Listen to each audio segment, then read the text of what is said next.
away from Ghana. I want to say that I'm extremely excited to have you all join the call. Why women in the classroom? What is our vision? How long has it been in existence? So Women in the Classroom conference started exactly 4 years ago. And when I started, I remember I told my mentor, so my mentor is actually the board chair, Dr. Ifua. She would tell me that I have other mentors, so I should say one of my mentors.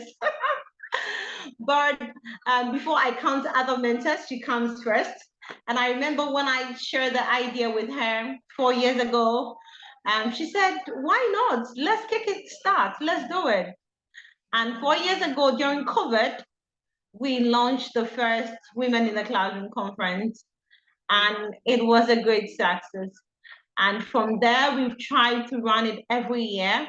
So every year we have the in-person and we have virtual. So we've had the in-person for this year already. It was in June. We did it outside Accra. So she again said, let's try and move outside Accra. Let's do other regions so they all benefit. And so this year we tried outside Accra, and outside Accra was an experience. They really enjoyed it. And what is our vision? What is the mission for Women in the Classroom conference?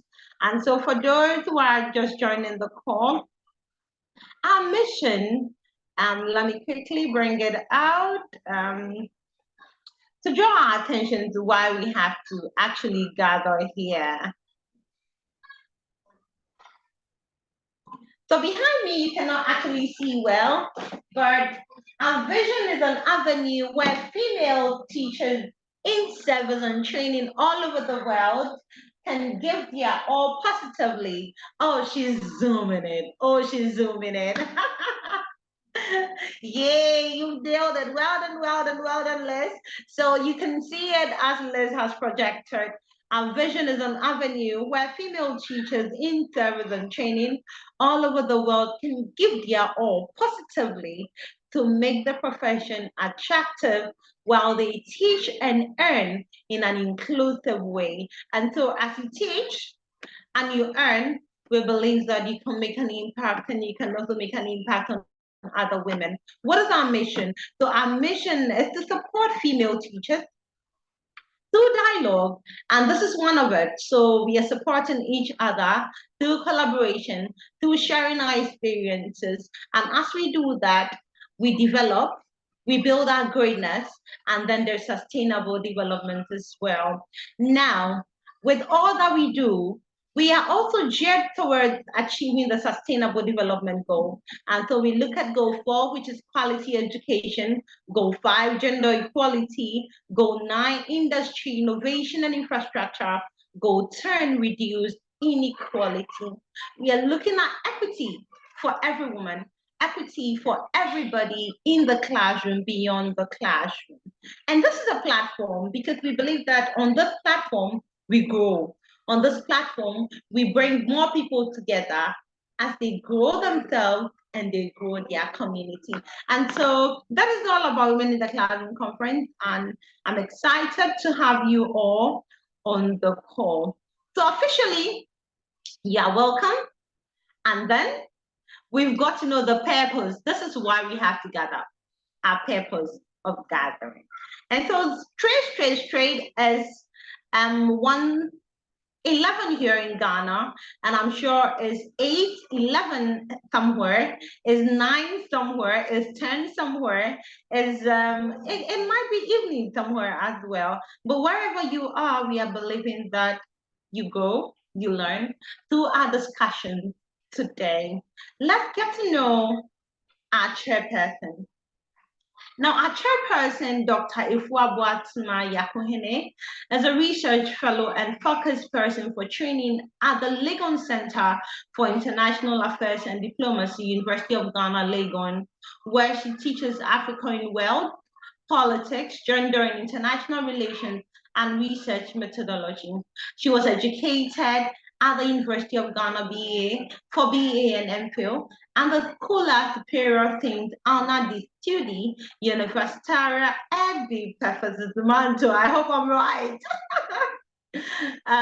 For her PhD in Italy, her research areas are in peace building, governance, gender issues in Africa. Now she's doing more of international research.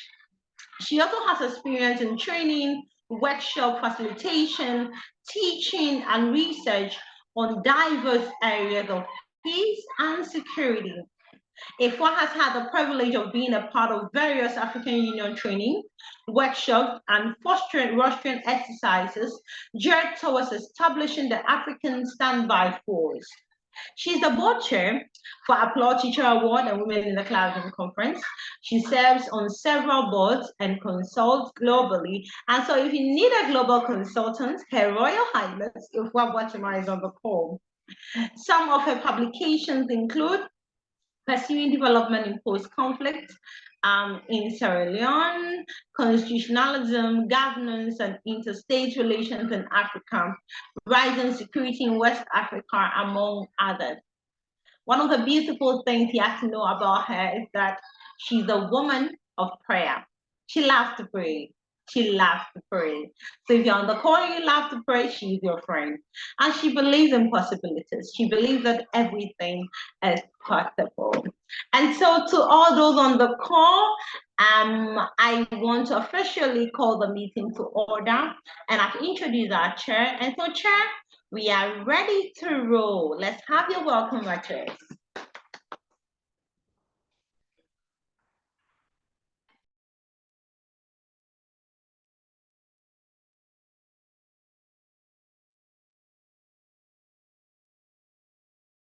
We're sorry, we I can. don't know if I'm the only one, but it's difficult to hear you.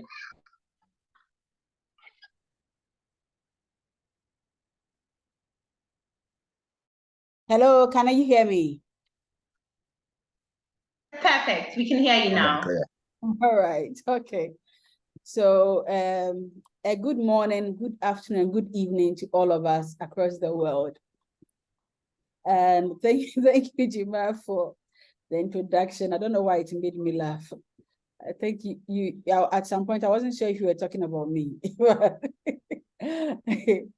Thank you, everyone. And thank you for making it to this year's conference.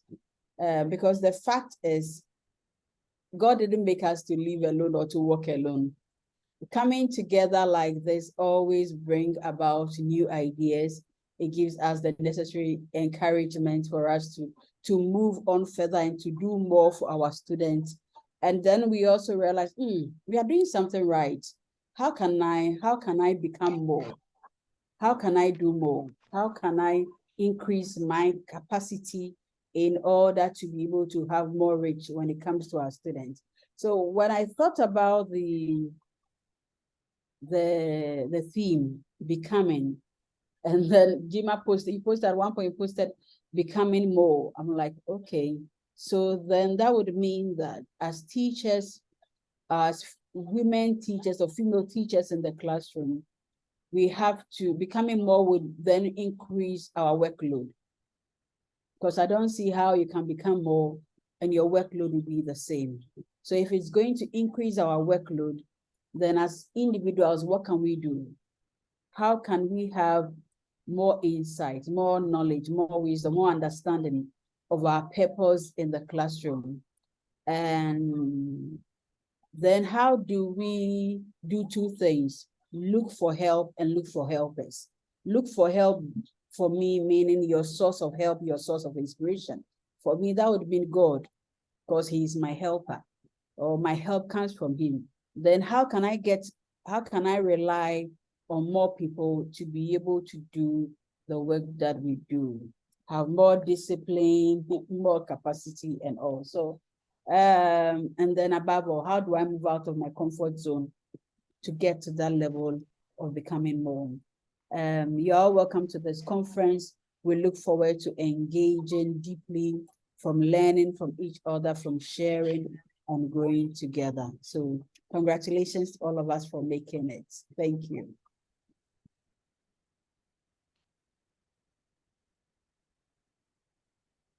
Wow, this is beautiful. How can we become more? Look for help, look for helpers. It's amazing. It's always nice listening to her, and I'm sure you were taking notes as well. Now, officially, because we've got our keynote, our chairperson, and open the conference, we will have our first speaker. But before we have our first speaker, we would like to do random introduction on the call. So you can just unmute for us to know that everything is set up to your own. You can just say hello and tell us where you are from so we can officially address you well. And so in no particular order, if I see your name, I call you. So Comfortamoakoattah, tell us where you're talking from. I know, but maybe somebody would like to know and connect as well. So let's quickly do that. In seconds. All right. Comfortamoakoattah, and I'm talking from South Carolina, Beaufort. Nice. So we have Robert, Angela. Please introduce yourself, unmute, and tell us who you are. Good morning, good afternoon. I'm Angela Roberts. I am from Beaufort, South Carolina as well. I am the district mentor for Comfort, and I see some of my other mentees on here. So hello to everyone. Thank you for having me on. Hello, Ms. Roberts. Thank you for joining.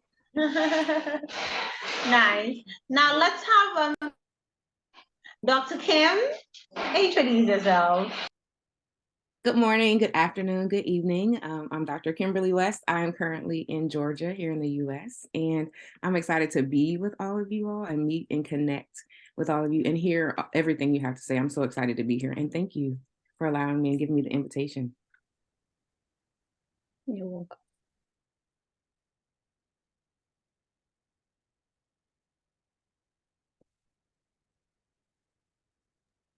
You're muted. Jimmy, we can't hear you. You're muted.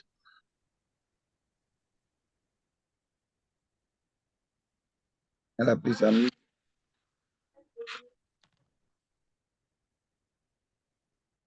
I'm sure it could be the internet. So I think we can still go along with the introduction. She'll be with us in the GP. Okay, she's back.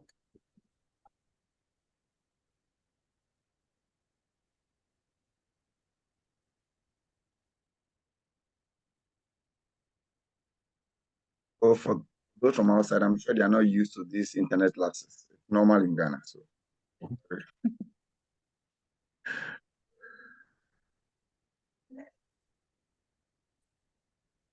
Oh, breaking transmission. I told them it's normal in Ghana. Hello, are we here? Yes. Hello. We are here.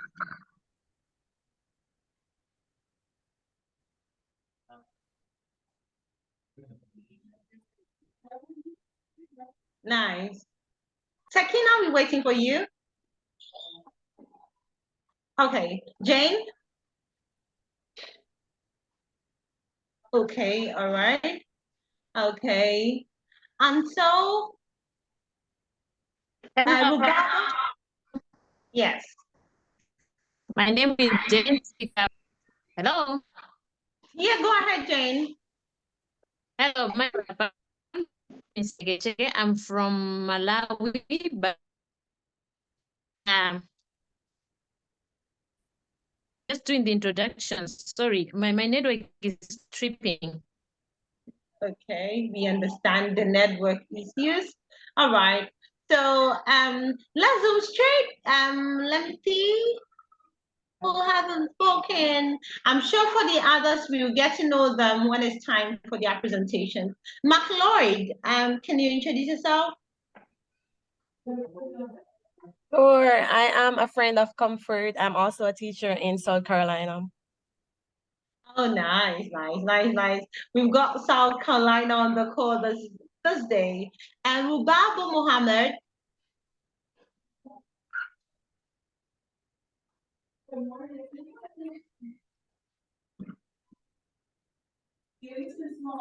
Okay. Okay, beautiful. Okay, so let's go straight and we start with Comfortamoakoattah. Comfort, we're supposed to start with Jane, but I'd love to start with you. So quickly, and don't forget, let's look at the order of our meeting. It is 5 minutes, 5 minutes to inspire. We'll go straightly according to our time and we will not go beyond that. And so, Comfort, let's hear with you. Let's hear from you as you share your becoming more tales. All right, thank you all for, I really appreciate you inviting me for this year's conference. Unfortunately, my kids will be coming in any moment from now, but maybe I would like to share whatever I wanted to put across, maybe something brief, 2 minutes or so, sorry. I wanted to talk on Stemforkids when you told me about the theme for this year's conference. You know, nothing good came into my mind than to share Stemforkids, because that is what I'm so much passionate about. And I am of the vision that Stemforkids is the way to go, since it's not only expose the kids to their technological advancement, but it also helps them to move along and know whatever changes that is occurring around them. But there are so many things involved for us to help these kids out. It's a cycle. It involves both the teachers and the parents. But teachers have roles to play as well as the parents also have their roles to play. So as teachers, what are some of the roles? We have to make the teaching of the STEM-related subjects so interesting and fun for these kids to learn. All right, so we have to make the teaching so interesting and fun by involving so many project-based lessons in our teaching. With that, we give them the opportunity to also go out there and do so many research on their own. That is where the technology the technology aspect comes in. I would take the M in the STEM, which is the mathematics, but of course you can't take science out of maths. And looking at the world, you can also take technology out of it. So it's a round thing, and it's a circle. So we, the teachers, have to make the teaching of STEM-related subjects so interesting and fun for these kids. They have to connect whatever they are learning in the classroom to their outside world. They have to know the rationale for these formulas and these, because a lot of time, I will not blame teachers so much, because sometimes we are forced to finish up a particular concept or curriculum within a limited time frame. But with that, if we force them to learn or to pass their exams and they cannot solve issues in their environment with whatever they learn in the classroom, let's be sincere. What is the essence of us teaching them? We teach them for them to also solve issues in their community based on what they learn in the classrooms. So we have to make the teaching of the lesson so fun for them. We have to also know our kids, know their potentials, and make good suggestions to these parents. If we are able to identify their potentials at their early age or at their early stage, if they are very smart and they can do the STEM-related courses at their very stage, we should give them the opportunity or give a good suggestion for these parents. That is when the parents also comes in to support us. If the teacher knows that the parents have full support, we have the full support from the parents, the teacher will also give their best to help these kids. So Stemforkids, it's a collaboration of both parents and teachers, but we in the classroom should do our best to help these kids. It's unfortunate I can't really talk much because my kids are in and I would have to attend to them right now. Thank you so much for your audience. Thank you so much for those who joined me. Those miss my district mentor, I really appreciate your time because she's so busy. But the moment I told her about this, she readily accepted to join us. Tashana, Miss Aroya, I really appreciate you guys coming. Thank you, Ms. Jim, and thank you all for your audience. I'll leave you and I will still be enjoying the program alongside with a video after the recording. I also enjoy my part of it. Have a great time. And you guys. Thank you. Bye. Bye. Thank you very much. She spoke on Stemforkids. and relates the lesson in the classroom with real life situations, collaboration. And so, as Dr. Yap said, and as Comfort said, in our journey of becoming, one of the things that we have to take note of is collaboration. And once we collaborate, we can become beautiful. Let's move straight to our next speaker, and our next speaker is going to be Jane Chakapa Chakachaka.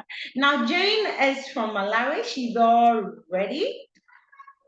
Yay, Jane. Go on, girl. Hello. Hello. Hi. So I'm going to mute my video because of the network. I hope it's okay. Can you hear me?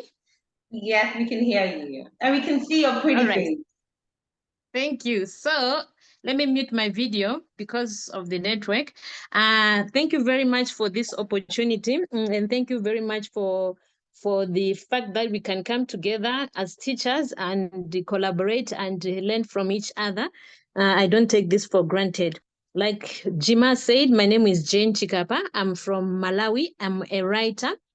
And I'm going to share about becoming more in terms of writing with children, writing with kids. You and I both can agree that most of the authors that we have around the world today are big people.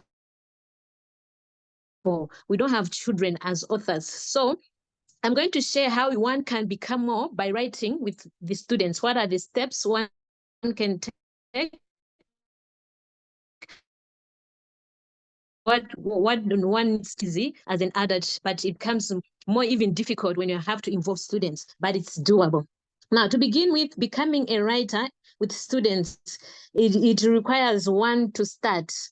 You have to think of starting all the time, because once you start, it will take you to a further step and more steps even closer to your goal. The second thing, when one wants to write with students or one wants to write with children, they have to have goals. What goals do they want to achieve with the students? And these goals are supposed to be elaborate. They're supposed to be even communicated to the students. They're supposed to be done with the students themselves, coming up with the goals, and then later on take each and every step until all the goals are achieved. Writing with students, with the children, is not easy. It requires some sacrifice. It requires a lot of sacrifice for one to do this, and the sacrifice will come with hard work. Believe you me, it's not easy to teach or to motivate students or children to write or even read alone. So it's something which might require someone to work extra hard, even beyond their working hours, and to give a lot of sacrifice.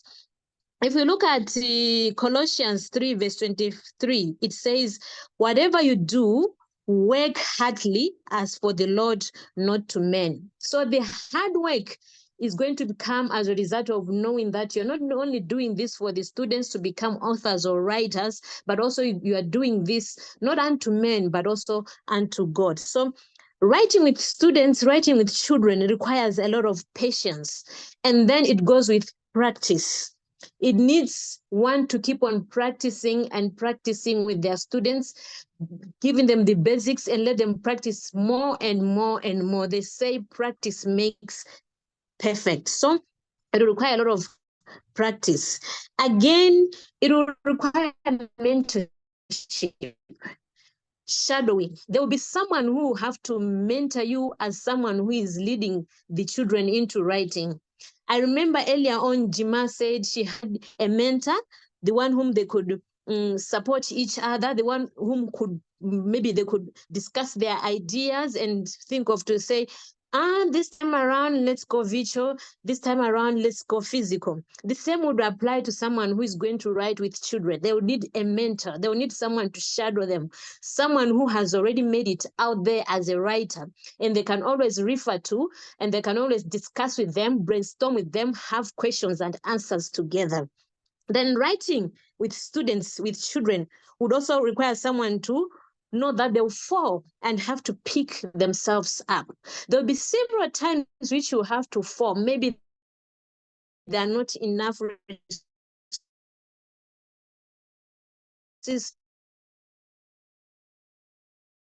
publishing books is passive, training is quite, you have to also pick yourselves up. Someone once said, if you want the rainbow, you got to put up with the rain. So if one one wants to achieve something at the end of the day, in this case, we're talking of writing with students, they'll have to put up the rain in order to get at the end of the day. We need support at someone in life. It does not matter how strong you are, allow another to give love. So we need support from others as we're doing the writing phase with the students, even the journey in life. We always need support from our loved ones, support from our colleagues, support from the people who are around us, the community. It requires a lot of support in terms of people who know technology, people who know some illustrations, people who even are also that telling writing, give support. And lastly, more into the writer, in this case with kids, one will require grant. Everything in it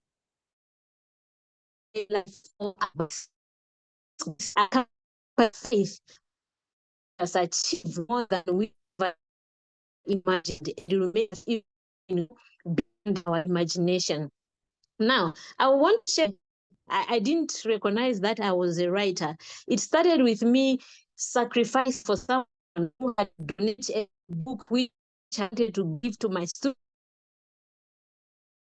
To that, there was a need of 8 hours. Started the growing and growing and growing, and then later on, I discovered I was interacting with my students. I think I might have switched. I could also impact to my students. So it's all about sacrifices. It's all about hard work. It's all about picking up yourselves. And very much. Beautiful. I love this. We are sticking to time. Excellent, excellent. And so becoming more as a teacher, Jane picked it from the angle of supporting the kids and bringing out the kids as writers. This is amazing. And so in becoming more, if others don't become more, then you have not become. That's a take home for me. In becoming more, if others don't become, you have not become. So it's really amazing, and I'm sure we are going to be challenged. Jane will tell you it's amazing how sometimes we share the same vision and we push the same agenda, raising young writers. You know, young writers who change the face of the world because they've got beautiful ideas, and if we can push them, then the world will be a better place. Thank you, Jane. I'm sure there'll be some questions for you, so be around. Don't go anywhere. Thank you. Let's move on straight to Sakinatu Musa. Sakinatu. Yes, Sakina is here. And Sakina, okay. No, we can't hear you. We can't hear you.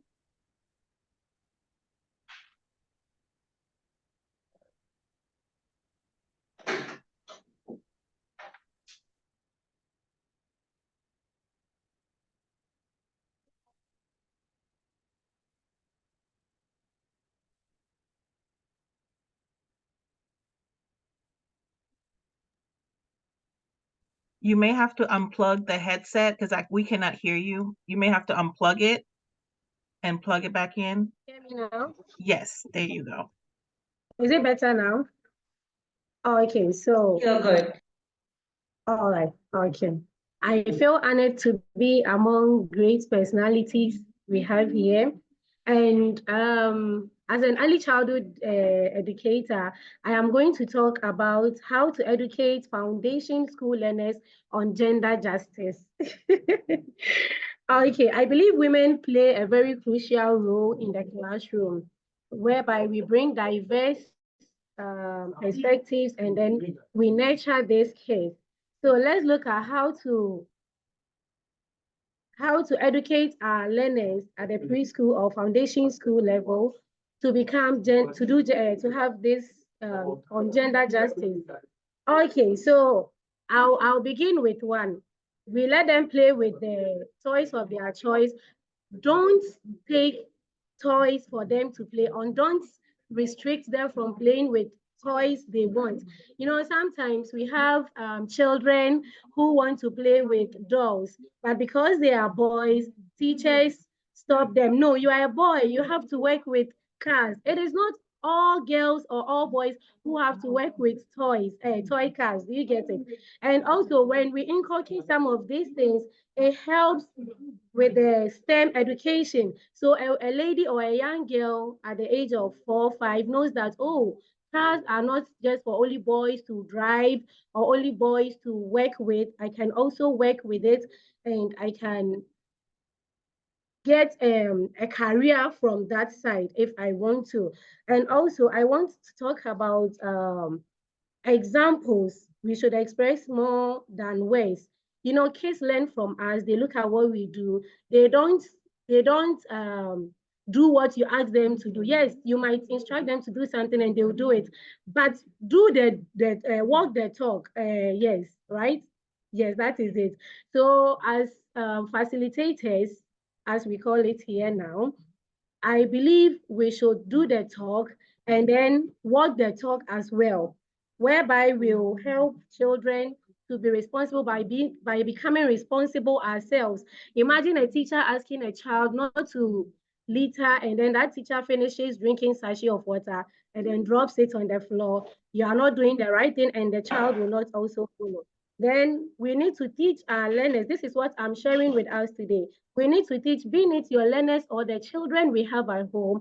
I believe we need to make them understand and then teach them to respect their bodies. That way, in Ghana for now, I don't know of other countries, but in Ghana, the rate at which we have this child defilement cases is on the rise.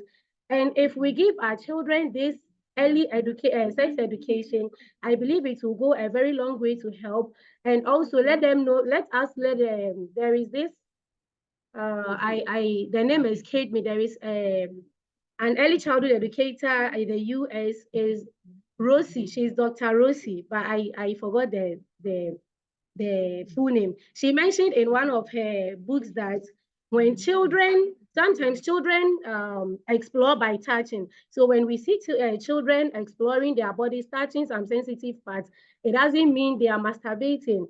It means they are now getting to recognize the parts of body they have.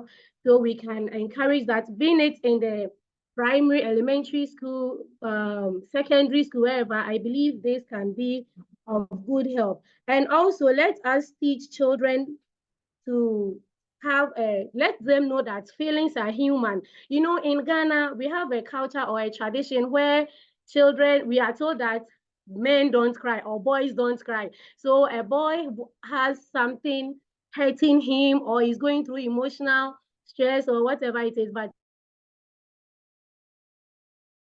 that boy doesn't want to cry, because the moment he cries, then it means he has become a girl, because boys don't cry, you see. So let them know that. I want us to know that with children tender age, to manage their feelings, such that they will not grow and then now one day he's angry and he feels, okay, I'm a man, I'm not to cry, so I have to beat my wife or I have to do other nasty things. So we need to teach children that feelings are human and all humans have feelings, and then we help them bring those ones under control. And also racism. Some of us, we know, and some of us who don't know. Our children are racist, but we might not know, and they might not know they are racist too. So we need to play attention. We need to have have an attention on that, and then work on it. Because I have worked in a school where white children will say they don't want to sit by blacks, and then sometimes the blacks too don't want to sit by, white. Then we teach them. I want us to also look at teaching respect for differences, letting our children, be it our learners and our children at home, our kids, the ones we have at home or the ones we have at school, we should let them know that there should be respect for differences. The fact that you are A or the other person is B doesn't mean that you are better than the person, or doesn't mean that person is better than you. And also, one last thing, I would want to talk about Jolly Phonics. I believe at the foundation school level, Jolly Phonics really helps our kids to do effective reading and read very well. So if you are a mother here, if you are a teacher and you don't know about Jolly Phonics, you can keep in touch. I can give you some guidelines. Those who know it already too, we can get in touch and then share ideas on how to go about it. So I think Jolly Phonics is the key now. If you want your preschooler or your foundation school learner to start reading, you should go by Jolly Phonics because it really helps. And I know there are other ways, but I have tried the Jolly Phonics on various learners and it is really helping. So I want to end here and I want to acknowledge one or two people here. I have Rubaba Mohammed. She's my mentor and life coach. And I have Dr. Kimberly West. Dr. Kim, thank you so much. So this is the little I have to say. Thank you so much.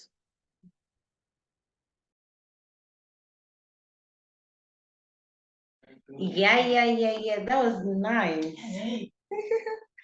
This is great. This is great. So let's move on. If you have any questions, put it in the chat box and we will gladly answer your question. Kemi, I see you on the call. Kemi, move straight. Let's hear from you.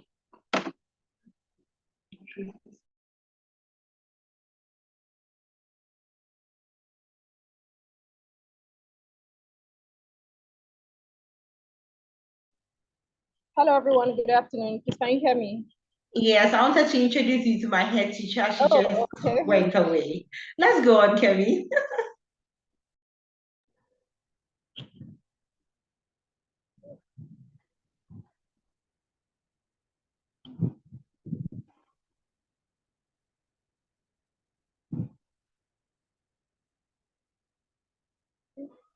The quintessential teacher.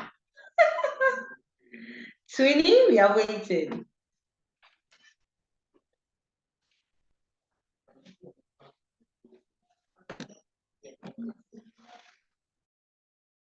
We can't hear you.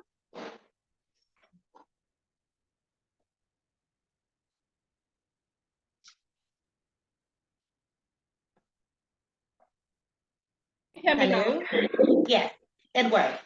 Okay, so sorry, please. Yeah, so I'm at work and I'm just trying to balance it all out. I'm so sorry for that. Nice. Good afternoon, everyone. I mean, good morning, good afternoon, good evening from wherever you're joining in from. It's a great opportunity being here today. Sorry about, my background, classroom. So, yeah, I just want to start. I know I have just 5 minutes, but I'm going to start first of all by appreciating Jima for the great work that she's doing, convening this platform for educators, and for every great thing Jima is doing. It's just highly commendable. So I want to say that Jima, you're a great inspiration to me and to other teachers across the world. You're doing so well, and so here's a big, round of applause for you. Yeah, so I'm going to be very brief about what I have to say, and I hope that it achieves some impact. I met Jima for the first time last year at an occasion in Lagos here, and she explained, as we were walking around during that event, she explained the concept of becoming to me, and I found it quite profound. I loved how she broke it down into different analogies, how there was just something deep about that concept of becoming for me. And I was glad to have met her and then to have that conversation with her. And when she told me about this session, I told her that I want to speak about something. So I'll just be sharing my screen shortly. Now, on the process towards becoming, please let me know if you can see my screen. I hope it's visible. Hello, Juma. Yeah, it's perfect. We can see. Okay. I realized that on the journey towards becoming, on the journey towards being all that you should be as an educator, as a professional, a lot of times there will usually be hindrances.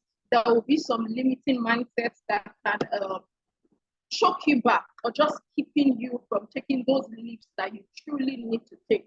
And then as females or as women, it becomes very dynamic because there's so many things attached to it. I mean, there's the personal part of our lives as women, keeping up with children, your marriage, all manner of things that just come into our lives as women. That just makes becoming sometimes look like it's really complex. But once a person is able to surpass those limiting mindsets, you can be all that you should be. Every day, all around us, we see women who are defying limits. We see women who are breaking barriers and shattering all limitations. So it makes us understand that we can truly become all that we should be. As a teacher, I remember starting my journey years ago, and one of the things I did was to look at teachers who had become. I don't know if you understand that, but I looked at teachers who had become something I would really like to become. And then I started to look at them, follow their patterns, learn from them, read from their social media posts. And I was learning something, I was picking up things from their lives. And gradually I found myself making outstanding or achieving outstanding feats just like the people I was watching. So I'm just going to move quickly. So I want to share a quick story. Well, I work with children, so I love stories, and I'm just going to use this story to share my points for today. Some of us might know this story about this bird. I think okay. So some versions of the story say it's a stork, some versions say it's a crow. Basically, this bird has a very long neck, and he wanted to drink some water. But every time he kept dipping his neck into the pitcher of water, he wasn't able to drink water because his neck couldn't fit in. So what he did was to start to gather some stones and put the stones into that pitcher. And then as he was putting the stones, the water was leveling up and rising up. So at the end of the day, he was able to defeat that limitation and he was able to drink a lot of water. So here's my point. This bird was faced with a challenge. He could have just been sad and just sat down somewhere and say, oh, I'm unable to drink water, I'm unable to achieve this, I'm unable to do that. But what did he do? He tried to find a solution to that challenge, to that limitation, for him to get filled up. Okay, so he had to look for all of the stones, put it there, and then the water was rising and he was able to drink. My point is that there will usually be limitations all around us. The question is, what strategies are you willing to adapt to turn around those limitations for you to become? In this case, the bird wanted to satisfy its thirst. For us, sorry about that. For us as women in the classroom, there will usually be different kinds of limitations. And I'm going to run very fast. I'm sure I don't have more than 1 or 2 minutes left. So on to my next slide. What are some limiting beliefs that sometimes keep us as women in the classroom from becoming all that we should be? One of the first points here, and again, all of these things are things from my experience. Number one is the imposter syndrome. As an educator, the imposter syndrome can keep you back from becoming all that you really should be. And please let me know if you can. Yeah, Twinny, your slides are not moving. Oh, okay, so sorry about that, please. Let me try to reshare. I apologize for that. Okay, please let me know if you can see the screen now. All right, thank you. Some things that could limit us as females in the classroom can be the imposter syndrome. Sometimes you feel you're not just undeserving of success, you're not just deserving of showing yourself out there. A lot of times I tell teachers, go out there on social media, let people know about you, let people know about the fantastic things that you do as a teacher. And people say, oh, I'm not good enough, I don't know how to write, I don't have the best pictures to show on social media. The truth is that all of that stems from the imposter syndrome. As a woman in the classroom, and in fact as a professional, you must be willing to put yourself out there, share the great works that you do. If you follow Jima's page, every day Jima is showing us all of the great things that she's doing, and it inspires me. People also see her based on the things she shares, and they want her to maybe attend their events and do different things for them. So the imposter syndrome should never limit you. You should never feel that you're too small, you're not this, you're not that. You must be able to defeat all of those limitations. Number 2 for me is perfectionism.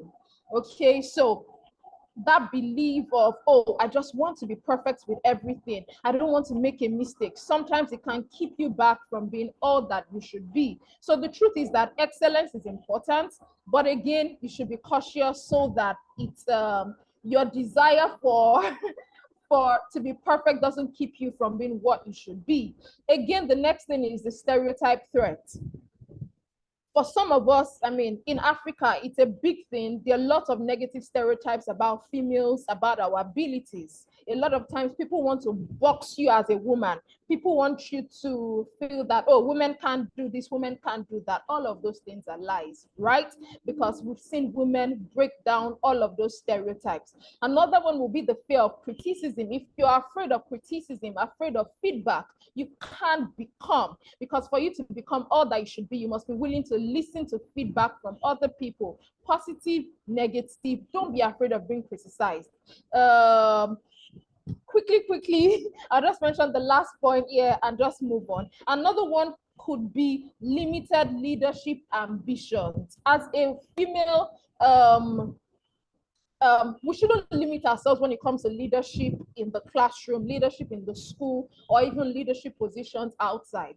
Okay, leadership roles are not solely meant for any gender. Anyone can be a leader. You just need to be equipped enough to rise up to leadership roles. I can't take all of this on the slide now because of my time, but I'm just going to mention that all of these things here, as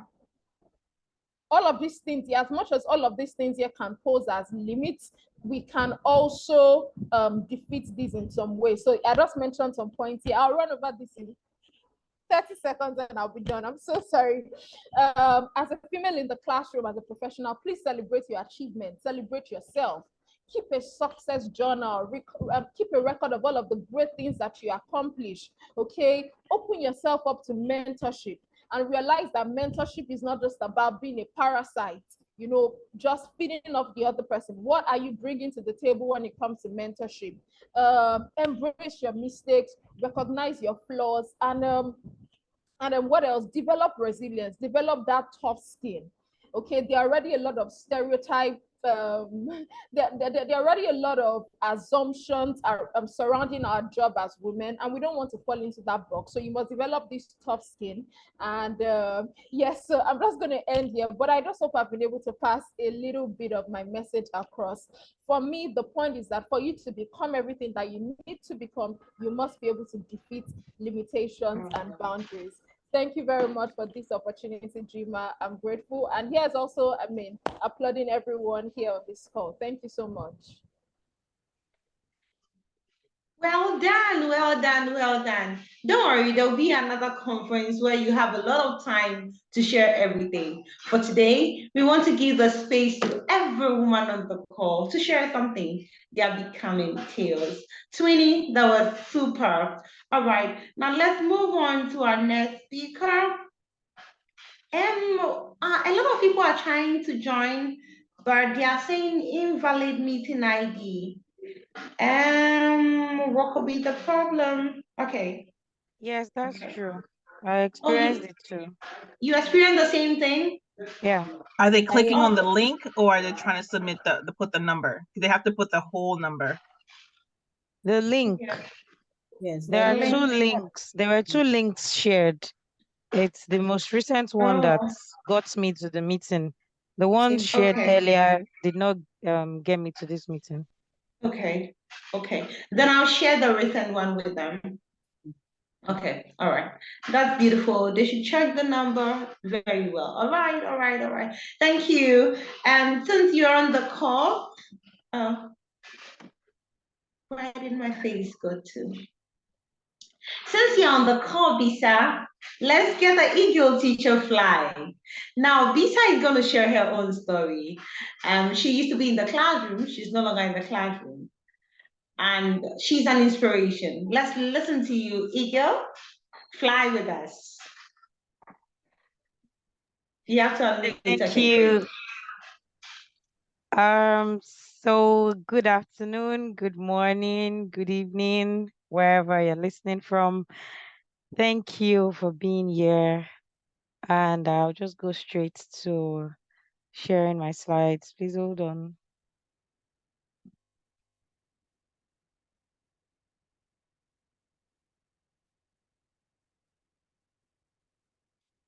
Okay. Can you see my slides? It's a bit hidden, but I'm sure when you start rolling, it should come. Okay, because I've started sharing. Okay, so you should be seeing becoming a transitioned teacher. Is that No, what we you're are not seeing that. Okay. Going to try that again. So unshare and then share again so they can load again. Thank you.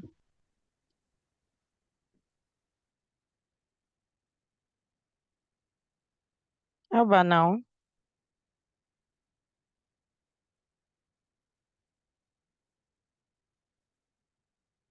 No, it's all not showing. What's going on? So you're going to have to unshare and reshare. Yeah, that's what I'm doing. All right, so as she tries to share her screen, you can put in your comments in the chat box. We promise to share it. We promise to read it out. It's been a beautiful discussion so far. Oh, so from Dr. Liz to Kemi, thank you, Kemi. That was great. Okay.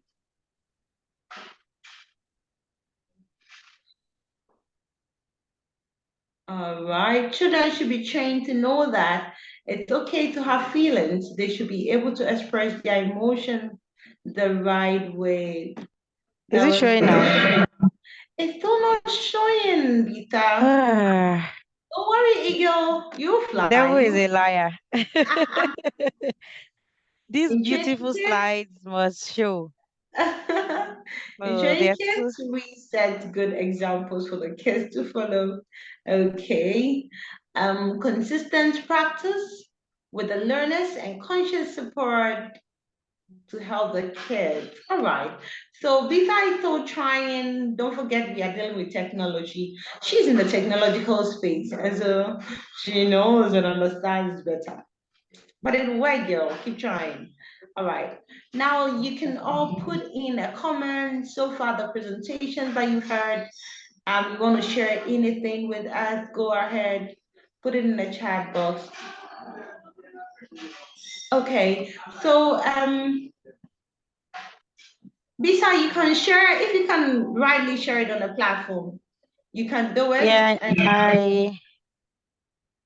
I need to leave the meeting and rejoin. Okay, all right. So as she does that, let's see who is ready so we can take a presentation from that person. Okay.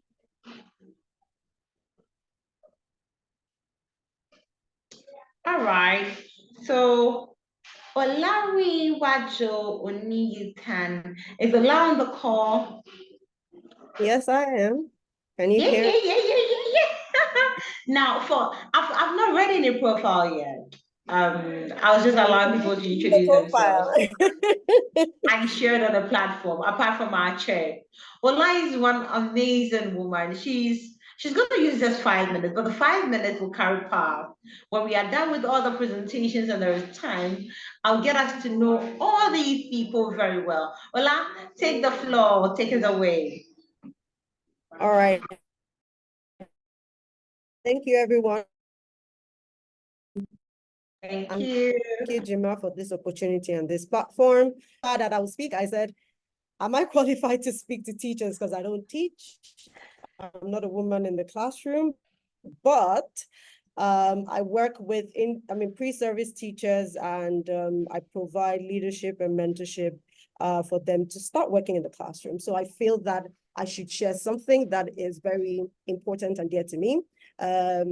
My sister Kemi touched on it, but I'm going to just quickly, within my 5-minute time, quickly delve into one critical limiting belief I believe that hinders a lot of teachers on their journey to becoming.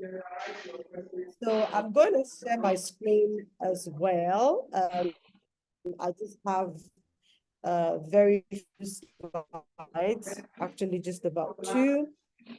And I'm going to use that summary to really talk about the topic I'm looking at. So if you can see my slide, you'll see shoes tied together. Now, if you want to run a race and your shoes are tied this way, do you think you can win anything or even move far? No.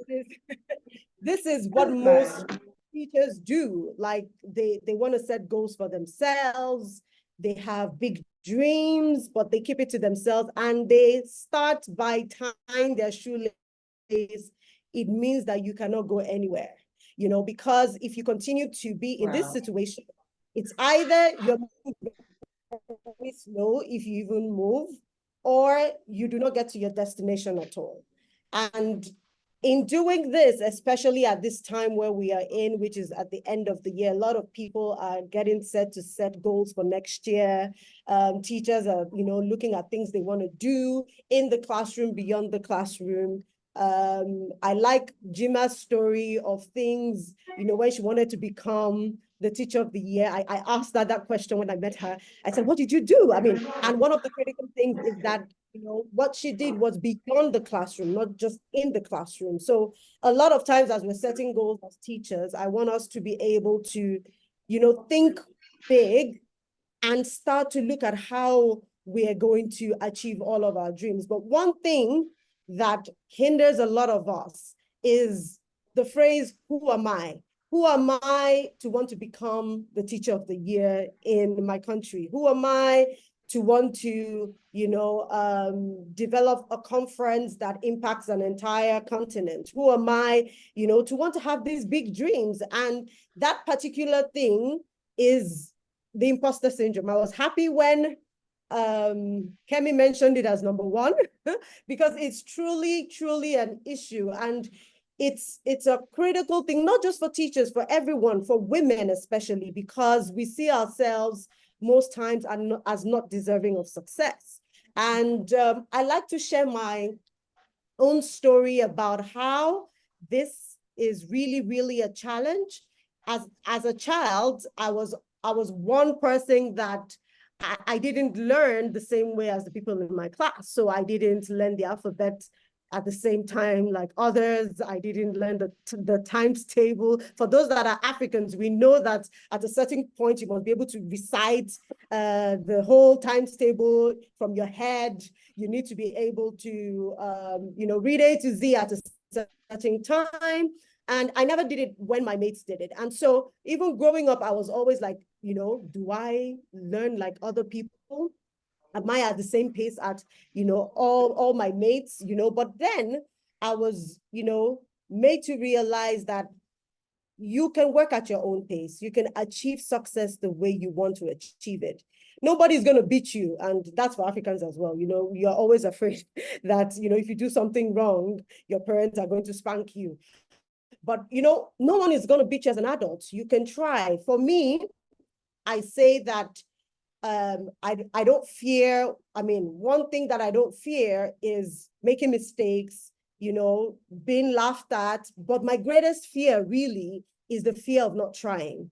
When you say that I can't, and you do not try, as you grow older, your greatest regret really is that you could have tried something. And even if it failed, you know that you tried.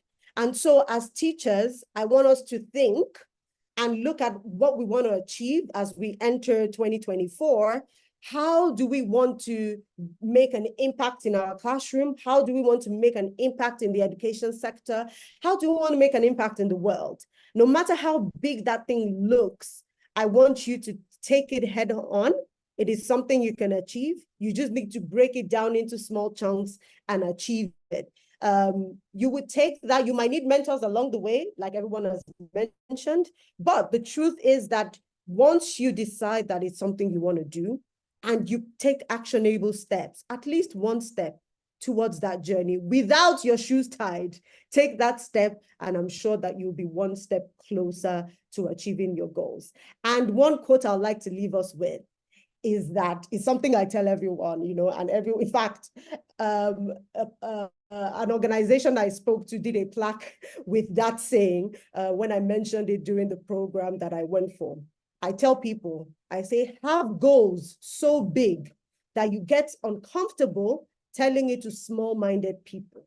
So when that goal is really huge, and you just cringe when you're trying to explain to someone, like, this person might not understand. You might think that I'm over-exaggerating or this thing is too big. Then that's when you're actually hitting that goal that you want to reach. Have a goal. We have a role to play in education.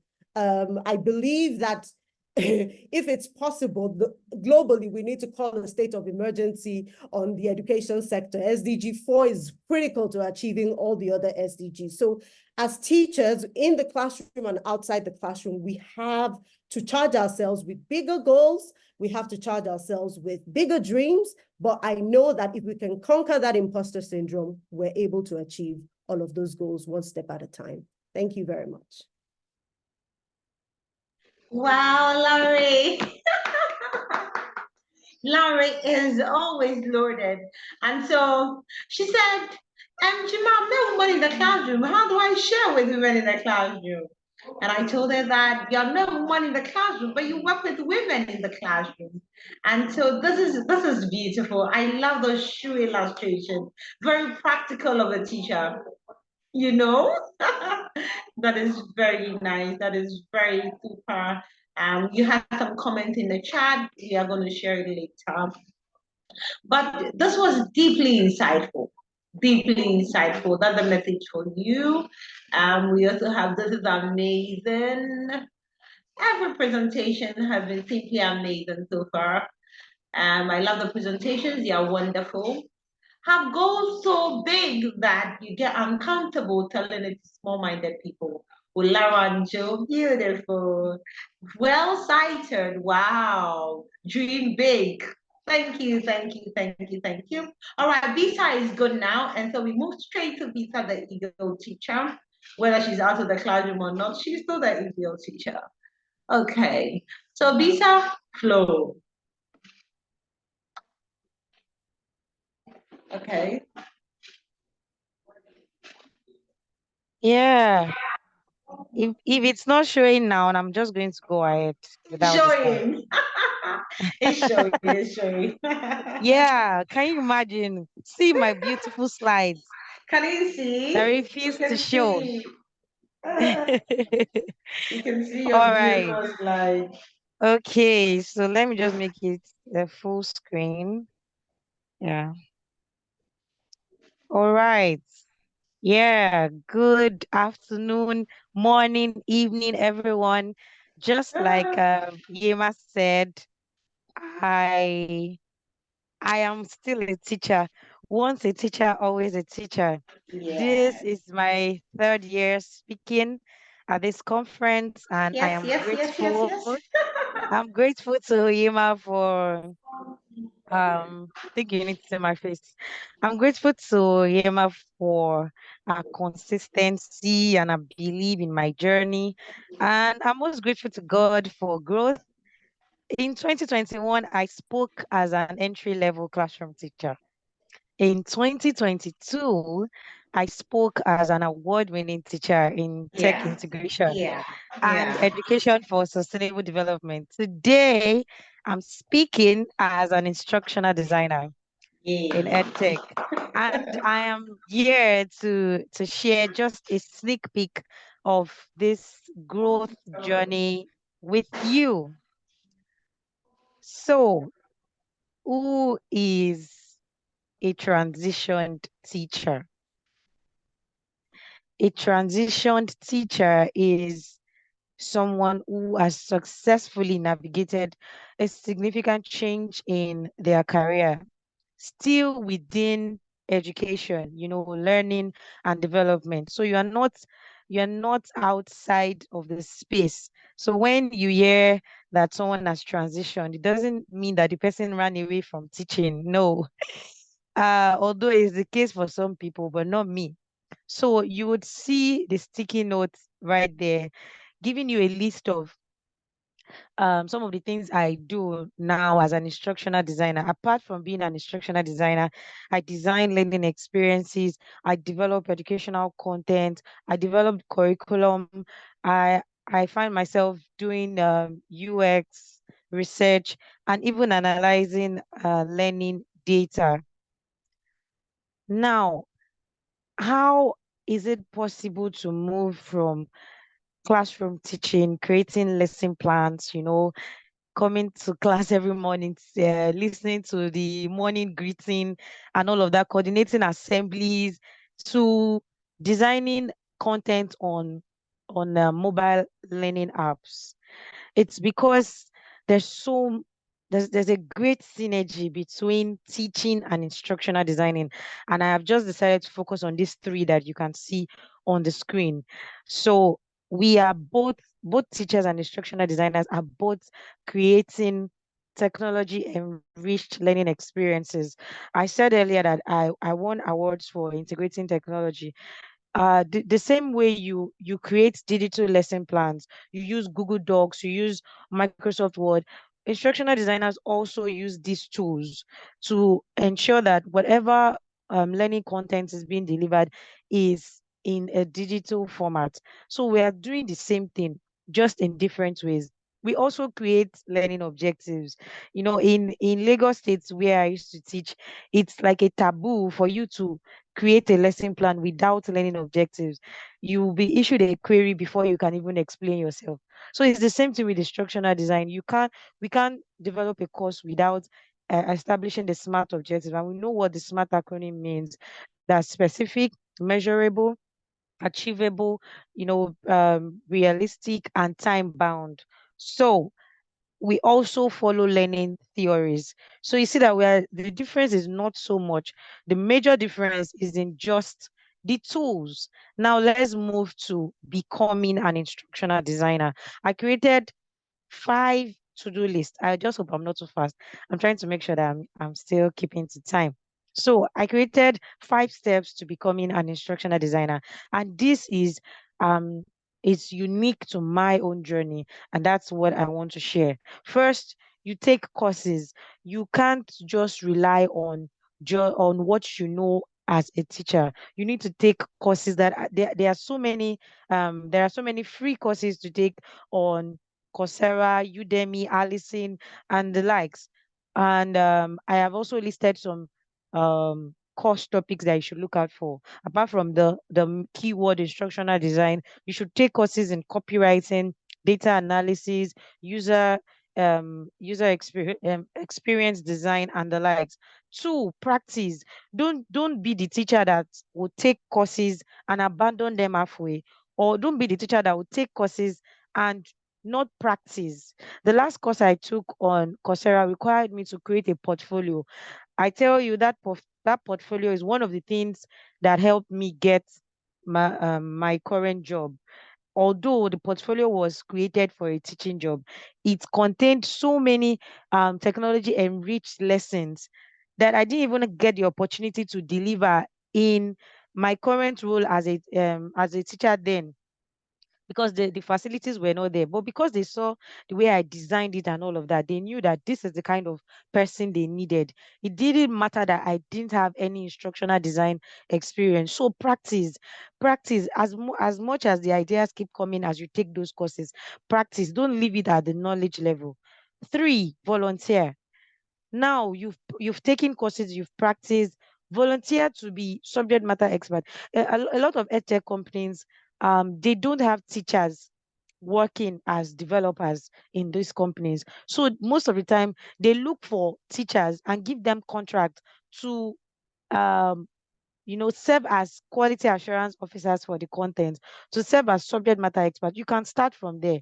By the time you begin to evaluate their content, you find it easy to, you know, integrate instruction design approaches in your current teaching role, and it will be easy for you to transition when the job opportunity eventually comes. 4, create a portfolio of all the sample courses, all the sample learning materials that you have created, the ones you have used, the ones you didn't get to use.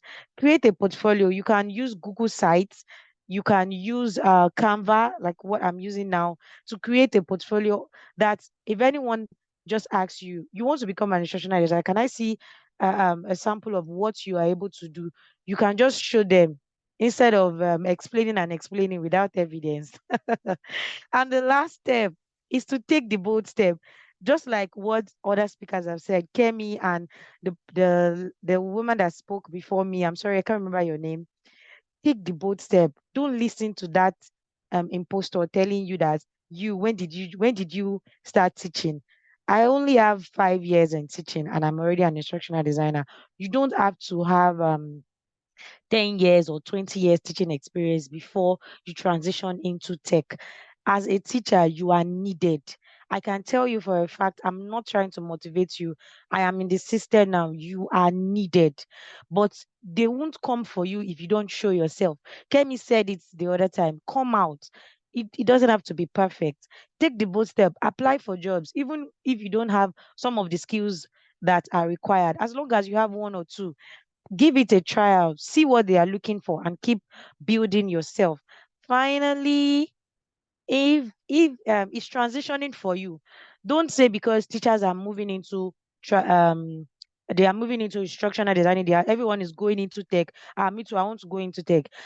I wrote down these questions, to ask yourself. You can add more questions. Do I find myself integrating digital learning experiences in my lesson plans?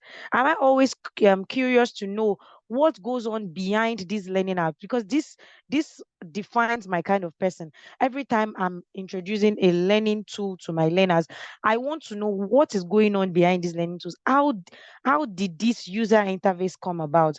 So if you are that kind of person, you are always asking these kind of questions, then you should consider transitioning.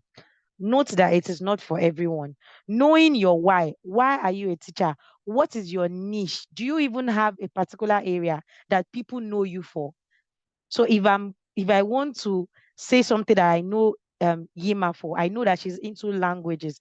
So if I need any subject matter expert in developing a language course, I know that I can trust Yima for that. So what do people know you for?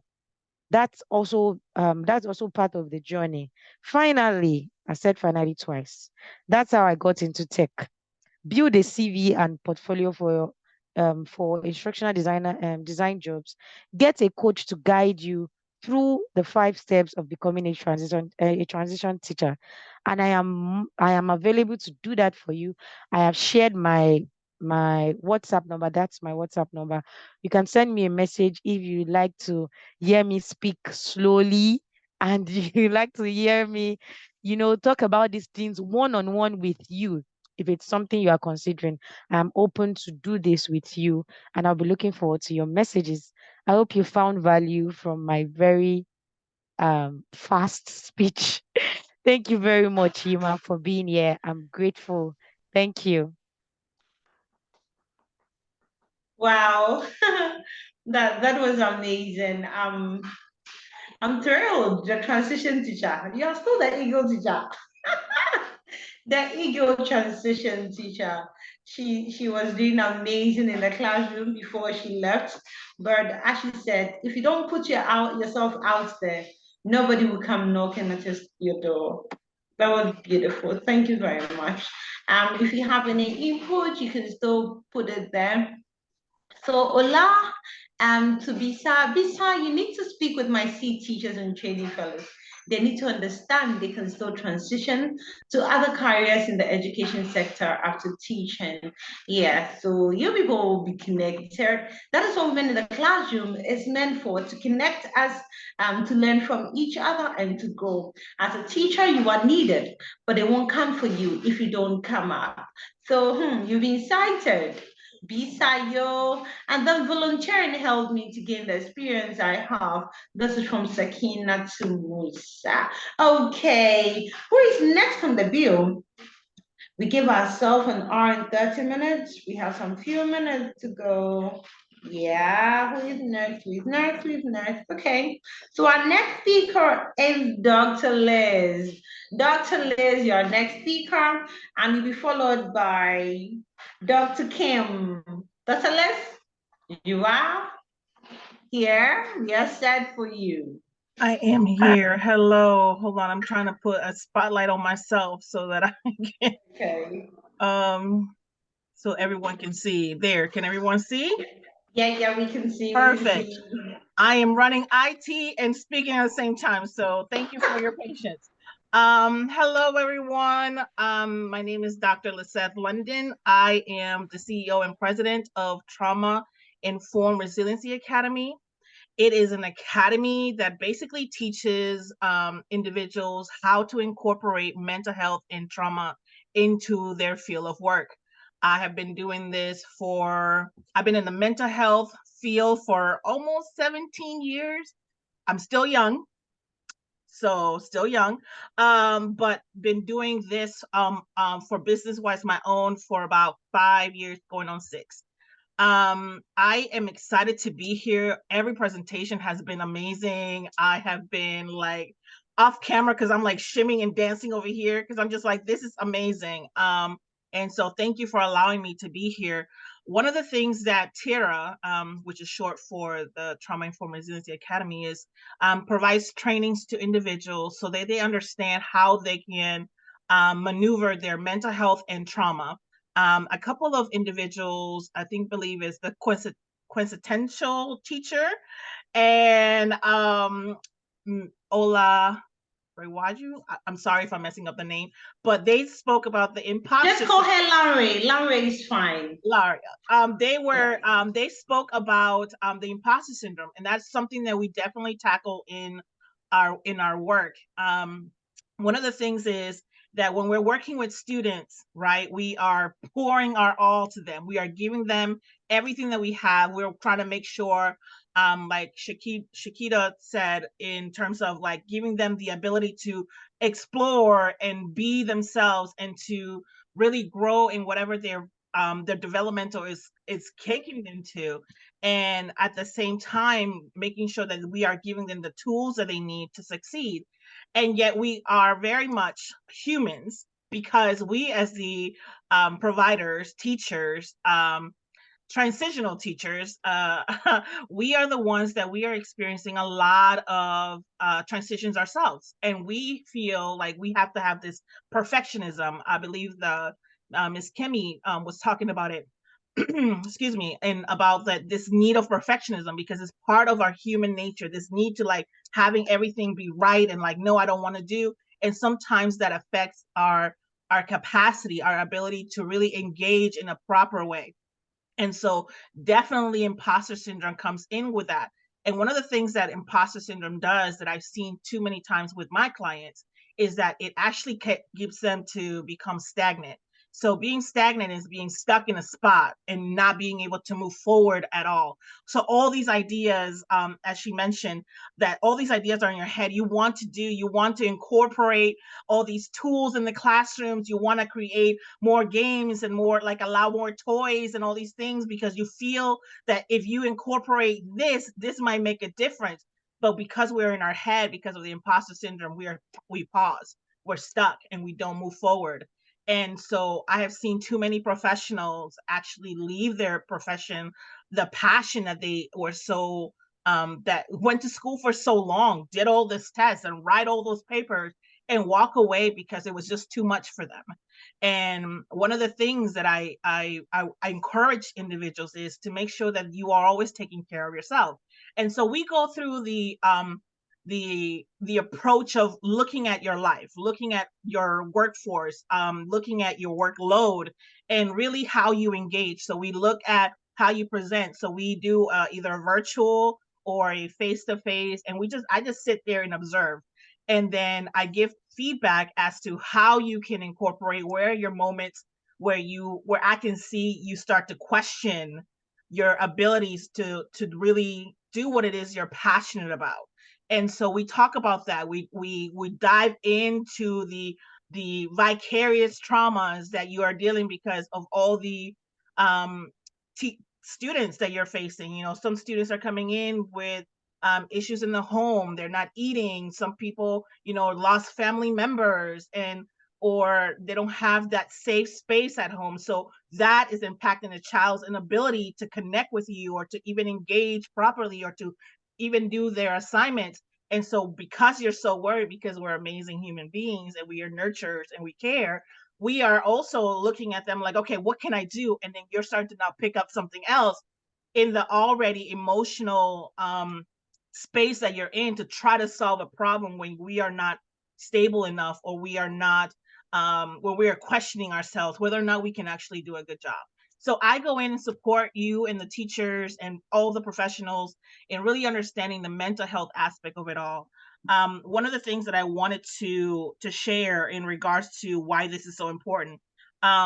So I know Najima knows my story, but one of the things is I've been to Ghana multiple times, and my dissertation was in the Ghanaian mental health field, and really understanding the mental health stigmas and all of the things that are all over the world, but really the understanding of the Ghanaian culture, because I just love the Ghanaian culture. I'm a Ghanaian in heart. Mind you, I'm Panamanian. I live in America, but I'm a Ghanaian at heart. Follow the map. I'm there. And so one of the things is that I understand that mental health is now starting to pick up more traction and understanding and speaking about it, but it's still very hard to, how do I incorporate it into the classroom? How do I incorporate it enough that it doesn't cause individuals to feel like they are the outsiders, but also for them to understand where they are and how they can navigate when they're feeling anxious, when they're feeling depressed, when they're feeling like there's something that they can't understand, or they don't know how to ask because they're too shy, or they're getting in their own head because of their own imposter syndrome. And so with all of that, we actually help the teachers to come up with words and statements for them to navigate that within their classroom. It's very different when you ask that question with a 5-year-old, when you ask that with an 11-year-old. It's very different when you do that. So we, with Tara, we actually work and customize all of that. So that's basically what I do with professionals like you all, and then also go in and train individuals how to incorporate it within their field. So thank you for your time, and I will bring it back to you to go back to IT. Beautiful, beautiful, beautiful, Dr. Liz. It's always exciting and amazing listening to you. There is so much that we can do to support each other to grow, and positive affirmation, believing that you are that beautiful woman, and that's how it is. So I was talking to some young girls, and I told them that when you look at yourself in the mirror and you tell yourself that, oh girl, you look good, you step out and everybody feels goodness around you. Yeah. You look cute. You step out and everybody looks cute around you. I'm in a And so meeting. it's important for us to know that in becoming, you have to believe in yourself and confess positive things. Beautiful, beautiful, beautiful. Dr. West, we are ready for you. Take us to the West. All right. I'm taking you to the West. Take us to the West. Take us to the West. So first of all, again, I just want to say how much my soul is truly been blessed by being here this morning, or this afternoon. And this, I want to speak to you, and I'm just so excited because so much of what has already been said ties into what I want to speak with you about. And that is becoming a woman of fulfilled dreams. And what I mean by that is not just a woman having dreams, because we all have dreams. We all have desires and aspirations of things we want to do and see come to pass. But what I mean is actually doing those things in which we have set upon our heart to do, which has been pressed upon us, the vision that has been placed within us. And so how do we move from coming from that place of dreams to actually doing that thing and doing those things that are not only going to be a blessing to us, but are truly a blessing to others? And so often as an educator, and just a little bit about myself, I've been an educator for almost 20 years. I taught primarily what we would call middle school here in the US, which is grades 6 through 8, or from about 11-year-olds to about 14-year-olds. And so I've done that for almost 20 years. And so in that time, I've grown. In that time, I have evolved. I have went from this eager first-year teacher to being this veteran teacher that I am today. And in that process, I've learned a lot of lessons. One of those lessons is that I cannot continue to forsake myself and my desires and my needs. Yes, don't get me wrong. Yes, I am there for my students. I advocate for them. I want the best for them, and they are my priority in my work. But I also cannot forget myself. I cannot also forget that I have dreams and aspirations, and there are things in which have been placed upon me that I want to fulfill and do in this lifetime. And so for me as an educator, we carry so many roles. We're our wives, we're mothers, we're aunts, nieces, so many things that we do that sometimes we put too many people and too many things before us.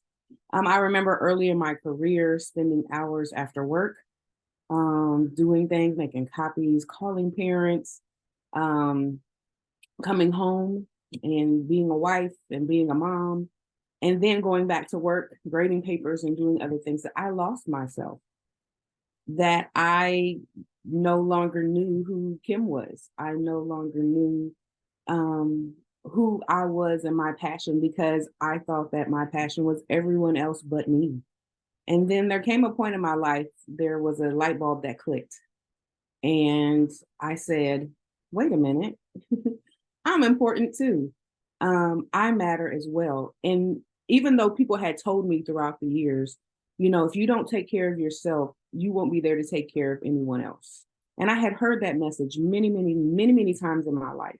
But it wasn't until something clicked within me and I was able to receive that message that I understood they're right. If I don't take care of myself, I won't be able to take care of others. And so I had to learn, and I'm still learning. This is not something that I just all of a sudden one day was like, I'm excellent, I've got it. No, this is a continual process of learning to nurture myself and coming back to myself, learning myself again, and asking myself, what is it that I want to do? What is it that I want to achieve? And for me, as a person who holds a doctorate degree, who the great W.E.B. Du Bois would consider to be a person of the talented 10th, I had to say, what is it that I can do to leave a legacy on this earth? What can I do to make the lives of others better?